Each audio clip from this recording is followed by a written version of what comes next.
Okay. Pastor, ilang taon ka ba nag-dialysis? Nag-start ako November 19. November 19. 2000, hindi, 2019, November. Hindi ko natanda yung ano eh.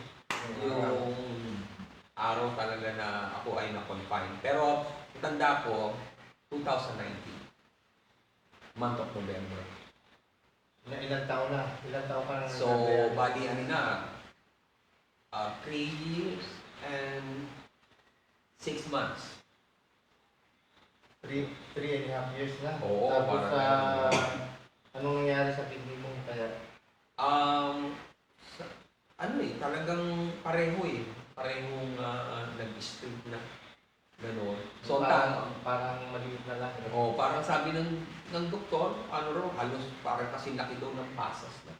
Parang pasas lang. Oo, ganon. So, nangyari, pumasok yung doktor sa kwarto ko. Sa emergency. Oo, pinagtapat niya sa akin. Ang tanging paraan lang para mabuhay ka ng normal. Kasi sa dialysis, lifetime na yan. Pero sabi niya, transplant lang talaga ang paraan lang para mabuhay ka may balik sa normal. Sa normal. Ang iyong buhay. Ayun, Pastor. Transplant talaga. Siyempre, hindi biro ang transplant dahil una, sa ano naman kasi napansin ko, sa dialysis,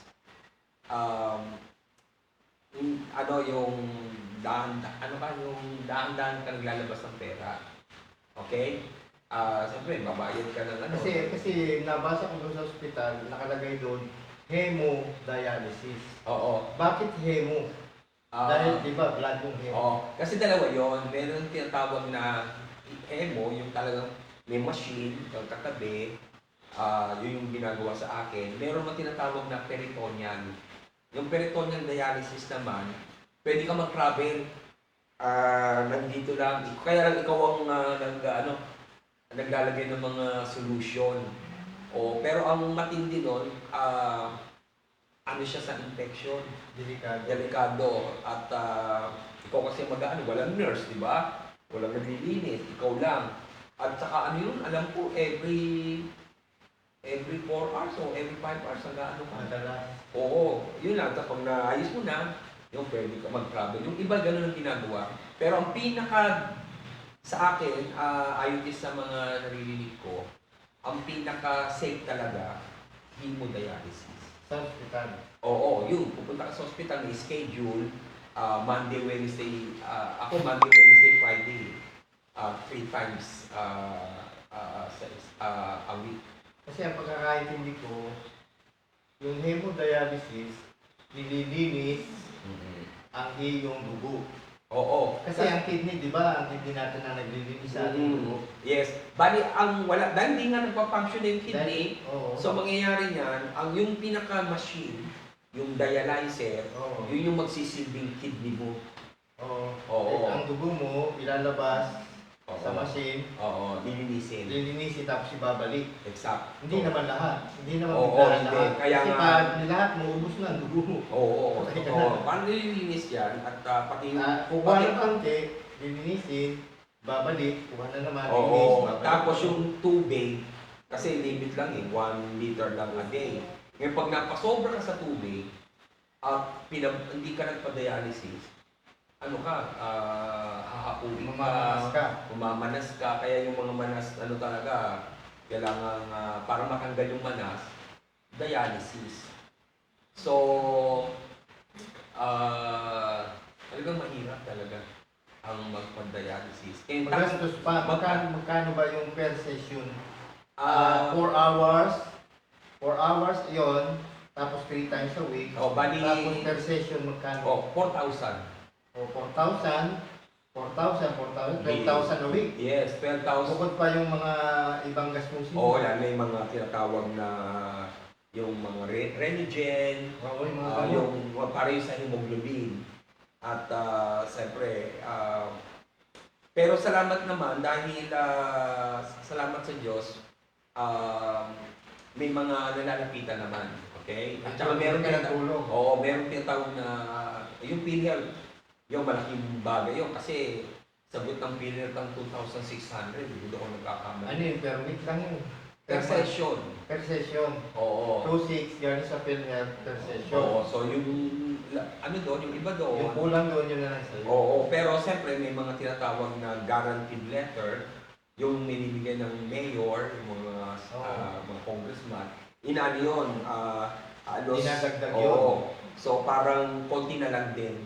Ang nababayaran. Oo, kaya lang pag si PhilHealth ay nagbigay lang yung aking yung panahon namin hanggang 90 lang.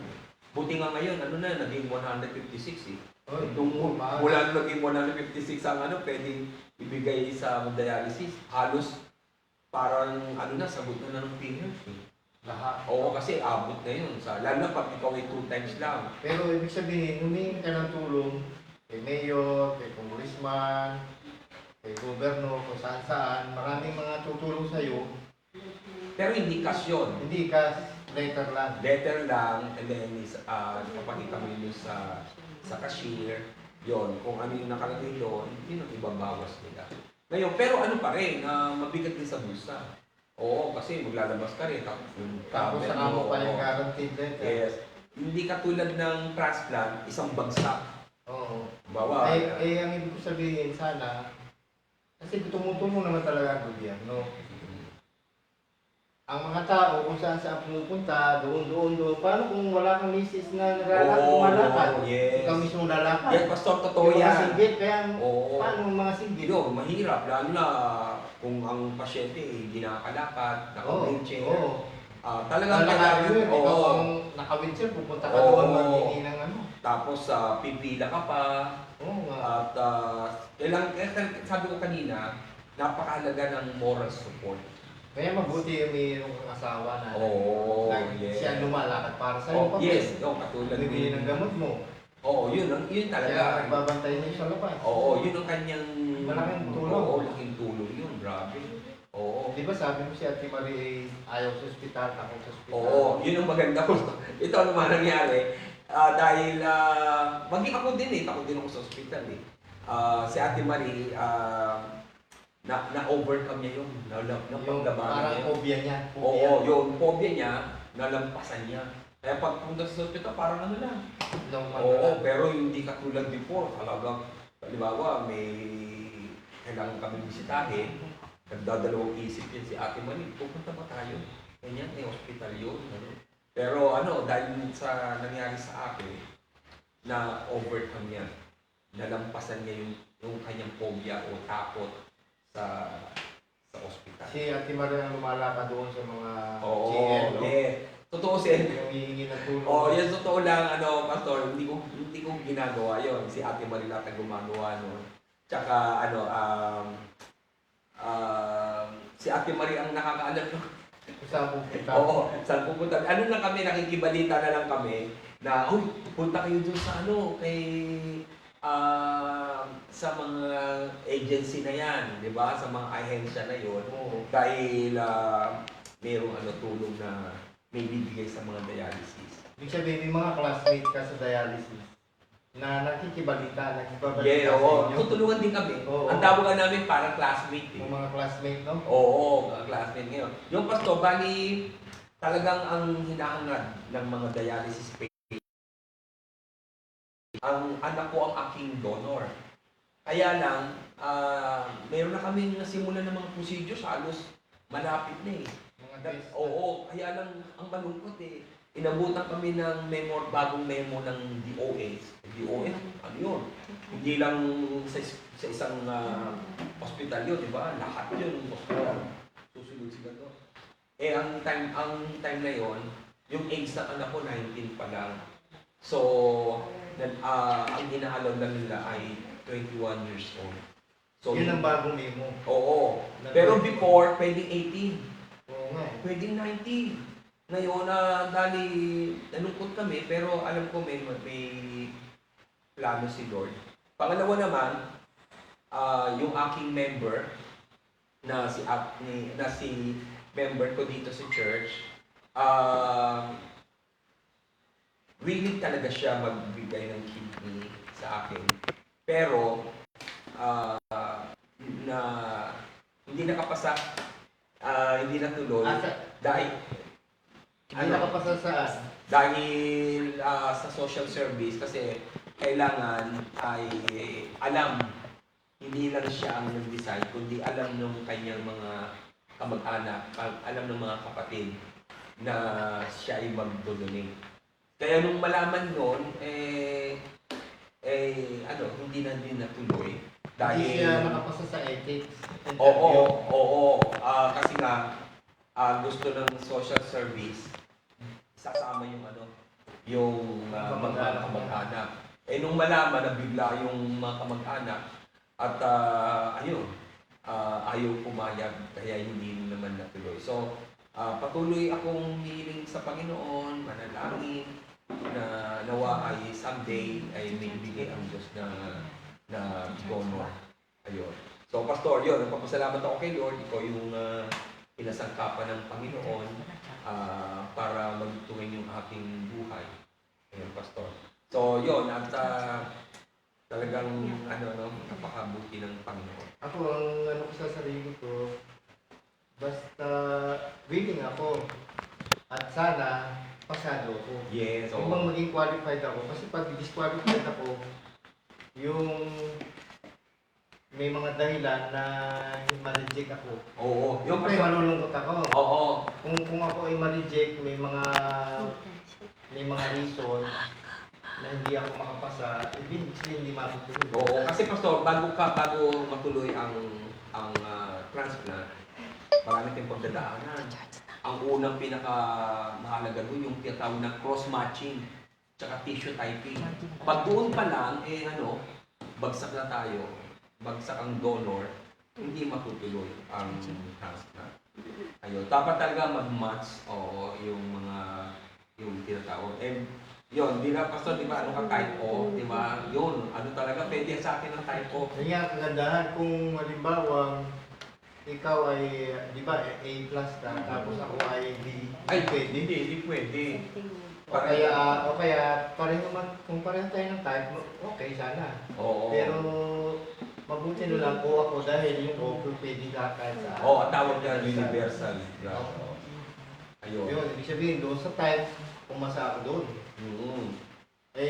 Kasi may mga, kasi kami ng misis ko, ayaw namin magpa-vaccine. Nag-decide kami na hindi pa vaccine hanggat pwede. Oo. Kaya hanggang ngayon, hindi kami nagpapa-vaccine. Ngayon, sabi ko, kung i-require sa aeroplano ng vaccine card, at ako ay hindi pwede lumipad, hindi ko masasabihin sa iyo na mag-donate ako. Oo, talagang ang Panginoon talaga. Hindi ko sasabihin, pero dahil inopen ni God, wala nang ganong vaccine card. Talagang Ay, yun, willing na ako noon. Pangalawa, kung ang misis ko ay hindi willing, hindi ko rin malalaman na gusto ko. Oo, di ba Kasi gusto ko willing ang misis ko ay siya man ang nag-i-encourage sa akin. Oo, wow. Dahil kung ako ay willing magbigay, mas willing siya. Yes. Siya ay pinupus niya ako na mag-donate, na tumulong. Yes. Tapos, ang mga anak ko, wala namang problema. Pero ang mga kapatid ko, kasi ang kapatid ko ay 8. No? Halos lahat sila ay kontra. Sabi pa ng isa kang kapatid ko, wag na kang magduduli. Ulit pa niya sa akin. Paulit-ulit yung mga kuya ko, ate ko. Pero yung bunso namin, yung nasa Amerika, talagang sabi niya, wala yung problema. Marami nagdudunit dito. Kasi sa Amerika, parang mas liberate lang isip nila eh. Okay lang yan. Siya lang ang hindi kumukontra eh. Kaya yung time na nandito ako sa Lipa, hindi ko pinapaalam sa kanila na nandito ako. Kahit diyan lang sila sa Batangas o sa Pampanga, hindi ako pumapasyal. Hindi ko rin sinasabi, nandito ako. So, Pastor, matanong kita, ano naman nag-udyok sa'yo na ibigay mo yung isang kidney mo para sa akin? Di ba matagal tayo magkaibigan? Oo. Kaibigan tayo, halos ilang taon? More than 20 years na. Oo, magkasama kami, Pastor, tayo sa... Itong church na to, di ba, tayo man ang Oo, nag-start niya. Kasama ka sa nag-pioneer nito. Oo, naalala ko pa nga yun, si Vivian mismo, ako nag-baptize, Oo. mga picture, no? Tayo talagang nagsimula dito, Keystone Ministry. Ang ano, Pastor, tatandaan ko, nalaman mo yung case ko nung nasa Thailand ka ba, no? Alam ko nandito na kami sa Davao. Pandemic time yun. Oo, pandemic. Nasa Davao na kami kasi, di ba, 2019, May 2019, nasa Davao na kami. Ikaw, November 2019 ka Nag-start, nag-start eh. Nandito na kami sa Davao mo. Then, tsaka, Pastor, At nalaman ko yun, si Ken nag-post. Oo. Nag-post si Ken sa Facebook na itong kaibigan ko si Pastor Roland ay dinadialysis at ipag-pray natin, supportahan natin. Nanawagan siya dun. Ano nga, hanggang sa nagka-communication tayo. Ako lang, Pastor, kaya nakipag-communicate ako sa iyo. Pinost mo yung ang mama mo ay namatay. Ay, nakita ko bakit may kandila, So, bigla kitang tinawagan. Tinawagan ko si Pastor. Sabi ko, Pastor, ano nangyari? Sino ang nawala? Gano'n. Tapos sabi mo, mama mo, di ba? Pero nung noon, doon, nasa Thailand pa kami, meron kasi sinabi sa akin na marami ka ng maintenance, na para bang ako sa sarili ko. Parang nagpapasalamat ako, ang dami ko ng mga kaibigan, mga may maintenance na, minsan mas bata pa sa akin, kung ano nang iniinom na gamot. Ako wala. As in, nagpa-check up ako doon sa Thailand, may general check up kami doon. As in, lahat maganda. Wow. Kaya ako nagpapasalamat, para bang, sabi ko sa Panginoon, mabuti kahit ako ay 50 na, ganyan-ganyan, ang aking katawan ay wala pang maintenance. Healthy, no? Oo. So, yun, Pastor, ito, balik ko dun sa tanong na, alam mo naman, matagal tayo magkaibigan, di ba? Maliban doon, ano yung nagtulak sa'yo? Meron ako nabasa sa Facebook, sabi niya, if you can make someone happy,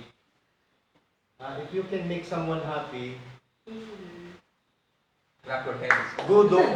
sabi niya, go do it. Oo. Go do it. If you can make someone happy, go do it. The world needs more of that. Kailangan ng mundo ng mga taong ganyan na tutulong. Kung kaya mo naman tumulong. Ang isa pang nga nasa damdamin ko, kung nakikita mo ang kaibigan mo ay ano siya, when you see your friend depressed and almost dying, no? Kita mo kaibigan mo, anong gagawin mo kung kaya ka naman tumulong? Yes. Anong gagawin mo? Kita mo kaibigan mo siya. Siya ay nag-i-struggle, halos mamamatay na siya. Tapos kaya mo naman tumulong, anong gagawin mo? Hindi ka tutulong. Parang yung Pastor, yung Good Samaritan, di ba, no? Di Oo. ba, no? Merong mga libigan. Hindi man niya kilala yun. Nilampasan, Hindi di niya yung ba? kilala, hindi niya yung kaibigan, nadaanan lang niya yun. Pero paano pa kung kaibigan mo? Di ba? Oo. Kaibigan mo yan.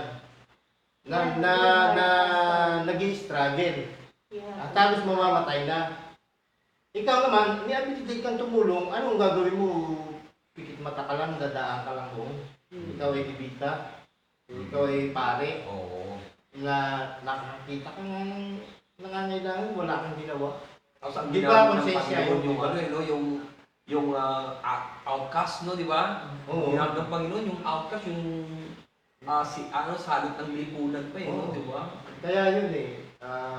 Kaya ganun din siguro sa mga, kasi karamihan nang nagdo-donate siguro, yung marami nung bintahan, di ba? Bintahan. Tapos yung iba naman, ikaw ang boss ko, ako ang alipin mo. Siyempre, willing ako magbigay, magbigay sa'yo. Yung ikaw ay si father, ako ay membro mo. Siyempre, unahan yung mga membro, father. Ako ang magdo-donate. O ito, siyempre, para na ako nasa langit ko kung na-donate ko ang isa kong kidney kay father, di ba? Oo, isa yun sa kanila. Unahan sila, pero yung magkaibigan lang tayo. Kaya Pastor, tatandaan mo, dumaan tayo sa ethics, di ba? Oo. Alos isa't kalating oras kang nasa boardroom. Diba? Talagang pinigata kayo, di ba? Talagang ayaw nila na na mayroong nangyaring talaga, yung bentahan. Oo. Diba? Tapos ang sabi ko pa, si Pastor Rola, yung kaibigan ko, kung bibili niya ang kidney ko, anong pambayad niya? Kulang pa nga ang pera niya pambayad sa kulang pa nga ang pera niya pambayad sa opera. O anong babayad niya sa akin? Ako nga ay tumutulong ko para madagdagan yung kanyang Thank you, ang Pastor. kanyang budget, di ba? Eh kung wala man ako maibigay na pera, at least may maibigay akong kidney. Naku, Pastor. Wala akong maibigay na pera sa iyo, kaya kidney na. Hindi lang ang kaya kong It's more than money. hindi lang ang kaya kong ibigay, di ba? Yeah, higit pa yung Pastor sa Kaya yung una kong preaching dito, yun ay hindi yung sealed with a kiss, yun ay sealed with a kidney. Oo. Itong aming friendship, sealed with a kidney. Ano pang ibang dahilan? Hindi ito sealed with a kiss. Ano pa ang ibang dahilan maliban doon, Pastor? Na bakit kaya hindi matutuloy kung halimbawa ako. Sa akin pala, ang main reason talaga na hindi matutuloy kung ako may sakit. Kung meron akong diferensya na talagang hindi pwede. Na talagang na yung talagang there is something in my body na hindi pwede ako mag-donate sa'yo. Ano ba, Pastor, meron akong kaibigan na halos kapatid niya. Okay? Nalaman na yung donor ay merong hepatitis. So, nung ma-detect yun, naku, hindi pinayagan. Kasi yung hepa na yun, ililipat yun sa recipient. Talaga. Oo. Kaya nga tayo dumaan sa mga testing. Oo. Sa mga buong isang papel na lahat yun ay testing. Oo, no? Tapos yung iba pa ulit-ulit pa. Yun yung Ako, ang masasalamat ko, ako nakapasa. Yun ang prayer ko eh. Oo. Habang may mga test tayo, isipin mo kukunan ka ng dugo eh. Siyam na gano'n. Sa'yo, 15 gano'n, 15 vials. Kukunin sa'yo, para ka nang nag-donate ng isang At least, Pastor, malaking tulong sa akin na ako ay 3 times na nag-donate ng dugo. Kasi ibig sabihin, di ba nag-donate na ako ng dugo dito sa Lipa isang beses. Nag-donate ako ng dugo sa Davao isang beses. Nag-donate ako ng dugo sa Thailand isang beses. Ibig sabihin, yun ay isang bagyo na dugo. Ibig sabihin, yung aking willingness na magbigay ng dugo, ay yun siguro ang prelude para ako ay hindi matakot na magbigay ng dugo. Kasi, siyempre, yung mga testing natin, marami na yung dugo eh. Dugo-dugo, butas-butas na nga itong ating dito, puro butas na. Kaya siguro, pinrepare ako ni God. Yes. Doon pinrepare ako ni God sa mga nakaraan para maging ready ngayon. Yes. Actually, noong isang gabi na na-opera na tayo, nakahiga ako, paggising ko, parang may pumasok sa isip ko na parang nangyari na ito sa akin noon. Na ako'y lumalakad, parang tinamaan ng baril tinamaan ng baril din. Parang sobrang sakit. Parang nangyari na sa akin. Para bang may nangyari na sa akin. Para bang may nangyari na sa akin nung nakaraan na naramdaman ko ng sakit na ito noon Pero hindi pa naman talaga. Hindi ko pa naramdaman ganito kasakit. Pero nung nakahiga ako pagbangon ko, bakit parang nangyari ito sa akin? Yun ang naisip ko talaga. Parang deja vu. Kaya siguro sigad talaga ang kasi ang alam ko, ako nananalig palagi Romans 8:28. All things work together for good to those who love God, to those who are called according to His purpose. Amen. Na walang mangyayari na hindi niya pinahitulog. Inalaw niya yung si God doon. Kaya naniniwala ako, inalaw talaga yung God. Tsaka, Pastor, yung sabihin mo na hindi natuloy si Pali, di ba? Sinabi ko, Pali, member ko. Nung nalaman ko na ikaw pala, sabi mo, ako na lang, Pastor, di ba? Ano ko, Pastor, grabe. So, napaiyak ako noon. Oo, sobrang saya ko. Sabi ko, Lord, answer prayer. Diba? Si Pastor willing, okay? At lalo na natuwa ako dahil sabi, siyempre, natuto na ako sa mga nakaraan, di ba? Yung member ko na Hindi natuloy. nagtuloy, iniisip ko naman si Sister Tess. Sabi ko, baka ikaw lang ang, di ba sabi ko sa'yo, baka ikaw lang ang may gusto niya. Dapat alam din ng iyong family. Oo. Tapos ang maganda narinig ko, sabi nga, ang asawa ko nga nung sabihin ko na mag-donate ako eh. Siya ang Siya tumutulak sa akin. Oo, siya pa yung Kaya nag-propose. nag-focus o Ayun. So talagang Pastor, calling yan sa iyo, di ba? kaya yung in-interview tayo ng mga pari at ng attorney, doktor, psychologist, no? Psychiatrist, no? Yung mga nag-interview sa atin. Di ba, tanong sa atin paano kung mamatay ka? Paano kung may mangyaring hindi maganda habang inuopera, nakoma ka? Ang kagandahan noon, tayo mga Kristiyan na handa na tayo mamatay. Yes. Na tayo hindi, kung mamatay man tayo, di isa pa may sa langit na tayo. Oo. Tsaka basta maganda yung nangyari, di ba? Oo. Meron tayong isa sa panel, no? Na nagtanong, no? Ikaw ba, kayo ay kapag kayo ba'y namatay, sa langit pa kayo pupunta? Tiyak ka ba na ito sa langit? Oo. Maraming pastor, inalaw ni Lord yan. Oo. Sipin mo, may mga abogado, pare, ganyan. Inalaw ni Lord yan para yung gospel, yung mensahe ng kaligtasan, maiparating natin sa kanila, di ba? Di ba, no? Tinanong din sa iyo, di ba? Oo. Tinanong din sa akin. Parang Kristyan ang tatanong eh. Oo, Christian yun. Ginamit din ng Panginoon yun. Na kung mamamatay ka, kung ikaw ba'y mamamatay ngayon, sigurado ka pupunta sa langit. Parang sabi ko sa sarili ko, ako nga dapat magtanong sa'yo yun. Oo, Di ba? Oo, tsaka malaya natin na ipaliwanag, di ba? Malaking ano yun, malaking impact. Oo, pari ng lipa yun.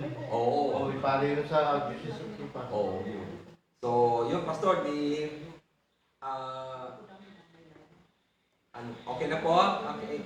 Stop Okay na muna, siguro stop muna. Si Ar Salamat. Ano muna? Salamat. Thank you. Ang na-opera talagang madalas